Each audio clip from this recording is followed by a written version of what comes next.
Welcome to the Deep Dive. We're here to take a truly immense stack of sources, slice through all the density, and make sure you walk away well-informed about some of the biggest and maybe quietest changes happening right now. And today we are definitely talking about a massive, almost invisible revolution happening in American healthcare. Absolutely. We're focusing on the astonishingly rapid acquisition of U.S. radiology practices by private equity firms. We're looking at the period between 2013 and 2023. It's been a seismic shift. It really has. You shared a fantastic 11-year retrospective study that just maps this out perfectly. And our mission today is tailored precisely to your interest in this. We need to move far beyond the general headlines. Right. We need to get into the numbers. Exactly. We're going to quantify just how much of the diagnostic imaging market has been consolidated. We'll pinpoint the geographical hotspots where this is most intense, and then analyze the profound implications. And not just for the healthcare system's bottom line, but for the radiologists themselves, the people actually doing the work. This is just a perfect deep dive into how massive investment capital can fundamentally redraw the map of a critical medical specialty in, just a decade? A single decade. It's incredible. Okay, so ready for your initial jaw dropper. Let's have it. The study found that back in 2013, almost no one in the specialty worked for an investment firm. It was something like 1% of radiologists nationally were PE employed. 1%. So basically a rounding error. Basically. Now, fast forward to December 2023. That number, it exploded to 12%. Wow. A 12-fold increase. In 10 years. Okay, let's unpack this. That trajectory, from 1 to 12% penetration, that's such a clear signal of an aggressive, very targeted investment strategy. Right. And to really understand this in radiology, we first need to look at the general playbook of private equity, or PE, whenever they enter really any healthcare market. It's a pattern. It is. KE firms, they aren't typically buying a single doctor's office. They are looking to take highly fragmented practices, markets with lots of smaller independent physician groups, and then consolidate them. And consolidate them fast. Very fast, and usually within a specific geographic region. So you're creating one massive entity where there used to be, dozens of small ones? Precisely. The goal of this consolidation is market power. That's what allows them to enhance their market share and ultimately their profitability. And the sources are pretty clear on what happens next. They are. Prior studies show these types of PE acquisitions are generally associated with two major outcomes in these markets. First, higher prices negotiated with insurers. And second. And often increased service utilization. More tests, more scans. Okay, that makes perfect sense for the general PE model, but why radiology specifically? Why did they decide that diagnostic imaging was the specialty to dominate first ahead of, say, physical therapy or dermatology? That's a great question. Radiology is, it's uniquely attractive for several reasons that align just perfectly with PE's growth models. Okay.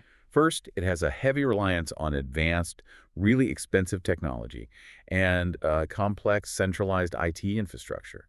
Think AI integration, massive PACS systems, high-end MRIs. Things that cost a fortune. A fortune. And PE can, in theory, provide the huge amounts of capital investment needed to scale this tech.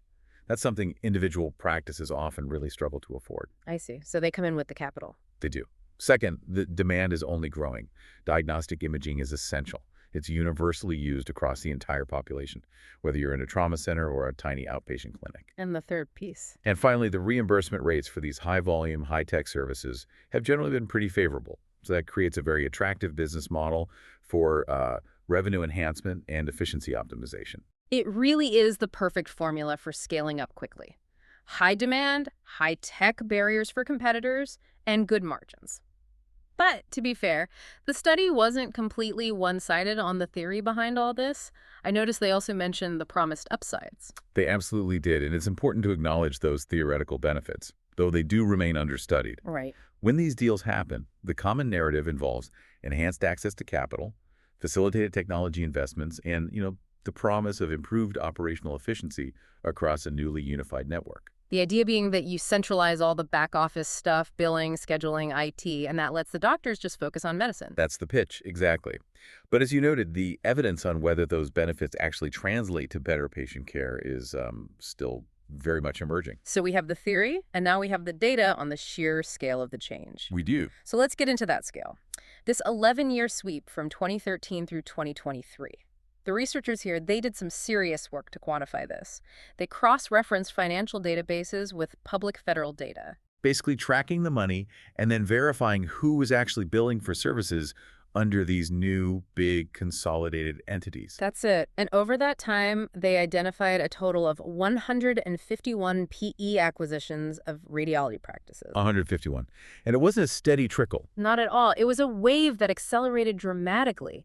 We saw the smallest volume of deals, just 5, back in 2014, but that ramped up so fast, peaking in 2019. And 2019 saw how many? 27 acquisitions in a single year. Wow. And if we look at the results of those 151 deals, the national penetration numbers as of December 2023 really tell a clear story. As you said at the top, 12% of all radiologists nationally, that's over 4,000 specialists, are now PE employed. It's a huge number. It is. And what's interesting is how it breaks down by specialty. Diagnostic radiologists, the ones reading the bulk of the scans, have a 12% employment rate with PE. Okay, but what about the interventional guys? Interventional radiologists, who do more procedure-based work, they're only at 7%. So clearly, the highest volume diagnostic work is the main target here. That slight difference is so revealing. I mean, diagnostic reading rooms are far easier to consolidate, to standardize, and to scale across different geographies than, complex procedural work. It is. And the physical reach is also just massive. These PE-acquired practices are associated with 3,463 practice locations. So what does that work out to? That means 16% of all radiology practice locations in the whole country are now affiliated with a PE firm. Okay, so wait. 16% of all locations, but only 12% of the radiologists. That simple discrepancy right there tells you something. It shows you the model. It shows how quickly these larger firms are buying up vast networks and regional chains that span wide areas, absorbing many smaller groups into one mega entity. Now, let's talk geography. Because the sheer scale is national, but if we look closer, if we really zoom in on the map, that's where the true story of concentration emerges. The study found acquisitions happened in 33 states and D.C., but the sheer volume of deals was heavily concentrated. Mostly in the Sun Belt in the South. Exactly. The top 3 states by just raw acquisition count were Texas with 27 deals, Louisiana with 17, and Florida with 13. And those raw counts show where the buying activity is highest. But what's so fascinating here is that the proportional concentration, that tells the real story about the workforce impact and, the market dominance. Okay, this is the really critical part. It is. When you look at the state-level data that researchers provided, it shows just shocking levels of consolidation in specific areas. We're not talking about a marginal increase. We're talking about situations where PE firms now employ the majority, or near majority, of the entire local workforce. Give us the numbers on that, because this is where the market shift really becomes, frankly, alarming. Look at Nevada. 47% of all radiologists in the state, that's nearly half, are employed by a PE-acquired firm. 47%. 115 out of 247 doctors. That feels less like a market shift and more like a complete takeover of the local capacity. So that means if you're a patient needing a scan in Las Vegas or Reno, there is almost a coin toss chance that the doctor reading your image works for a PE-owned company. Exactly. And right next door, Arizona isn't far behind. There it's 44% concentration. Unbelievable. And other states are also heavily impacted. Alaska is at 29%, Texas at 27%, Florida sits at 24%. When you hit these percentages, you are talking about intense local market control. And pricing power. And huge pricing power. This concentration changes everything about local competition. It is immense. And if we're going to talk about market control, we have to talk about the companies driving this. The study highlighted that this consolidation has been achieved incredibly fast by just a handful of entities. Right, we aren't looking at hundreds of different firms here. No. We're looking at 3 specific PE-acquired practices that account for the vast majority of all PE-employed radiologists nationally. This is the number that should really stick with you. The single largest player is Radiology Partners. Okay. And they account for a staggering 70% of all PE-employed radiologists in the country. 70%. 70%. I mean, think about that market dynamic. So 7 out of every 10 PE-employed radiologists work for one single entity. What level of pricing power does that concentration even enable? It's transformative. When one entity controls that much market share, especially in a state like Nevada or Arizona, it just severely limits the options for payers, for insurance companies, and for any smaller independent practices that might be trying to compete. Right. It standardizes pricing across a massive network, and that usually drives rates up. The next two largest players, Lucid Health at 8% and U.S. Radiology Specialists at 7%. They're significant, but they're dwarfed. They truly pale in comparison to the scale of that dominant entity. It is a land grab led by one titan. And that kind of concentration has to have massive downstream effects. So what does this all mean for the overall healthcare system? If the goal of consolidation is market power, what are the known implications for the financial side? Well, the primary implication, based on previous research in similar healthcare sectors, is that this high PE penetration lets these firms negotiate significantly higher reimbursements from insurers. That's the whole game, That's the mechanism by which they generate returns for their investors. which eventually filters down to higher costs for you, the listener, whether through your premiums or your out-of-pocket bills. Precisely. And the other critical implication is the incentive shift toward maximizing procedure volume. The study notes this type of ownership may also increase imaging utilization, So more scans. potentially. Hmm. If the incentive structure for the newly acquired practice shifts toward maximizing volume rather than focusing just on necessary patient care, the downstream effect on national healthcare costs is severe. It means more scans, sometimes scans that may not be strictly necessary, simply to meet profitability metrics. Exactly. And here's where it gets really interesting and, personal for the doctors doing the work. The cultural transformation. The core shift, as the study points out, is that these doctors move from being owner stakeholders who share in the profits and the autonomy to just straight employees when PE acquires their practice. And that's not just a title change. It's a complete fundamental change in their professional identity. They are no longer part owners of the farm. They are employees working the farm for a distant owner. It absolutely is. And this is perhaps the most immediate concern that the research cited.